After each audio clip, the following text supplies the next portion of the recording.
In this lesson, I want to be talking about service scanning with Metasploit. There's a number of different services that there are scanners built into Metasploit for. What I want to do is just do a search on scan. And if I scroll up a little bit here, I should find things that say auxiliary scanner. I'm going to find a number of different scanners that are available. And let's just do this right now. I want to do an SSH version scan just to save typing, although I could do a tab completion. I'm actually going to do this. I want to use the SSH version. Now I want to show the options that I've got because I need to figure out how I'm actually going to tell the version scanner where to go about scanning. There's the rhosts variable right there, and I could actually change the port. That's remote hosts and remote port. I don't want to change the remote port, but I do want to change the rhosts. I'm going to set rhosts to 172.30.42.0/24. So that's going to scan my entire network.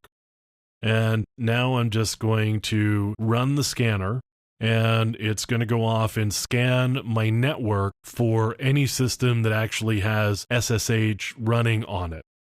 It's going to run SSH, and it should be getting the SSH version number back.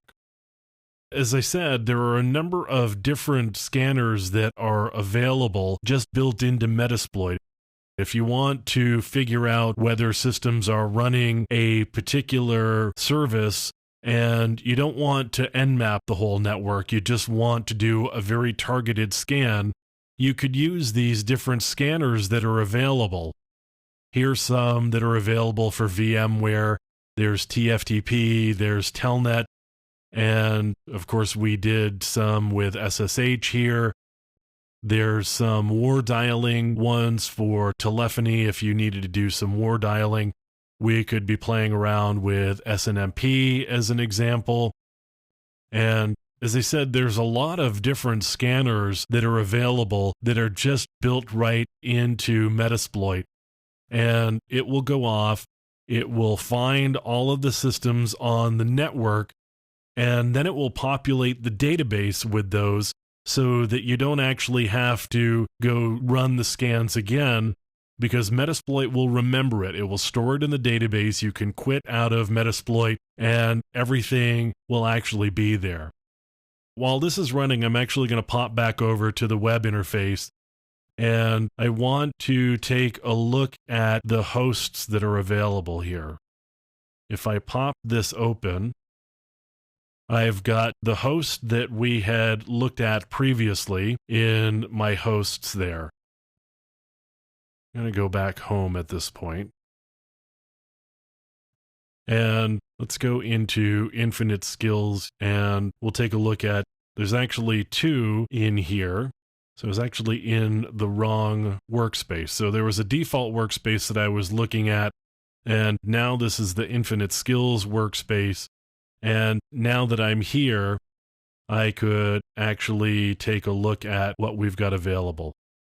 I've got two hosts that are available that have been discovered so far. And one is my Windows XP box, and there's a Linux box as well. You can see that I can go back and forth between the console or the command line version and the web interface, and what I find in one is going to get populated into the other because it's all using the same database. So you can go back and forth pretty easily here. We have found an SSH server on the network. Actually, it looks like we found two SSH servers. And those should be populated up in the services at some point, as well as being added into the list of hosts. We're going to let this continue to run, and we'll take a look at the different services that we've got when we start digging into trying to do some exploits and various other things. I'm just going to let this run at this point, and we'll take a look at doing some SMB scanning coming up in the next lesson.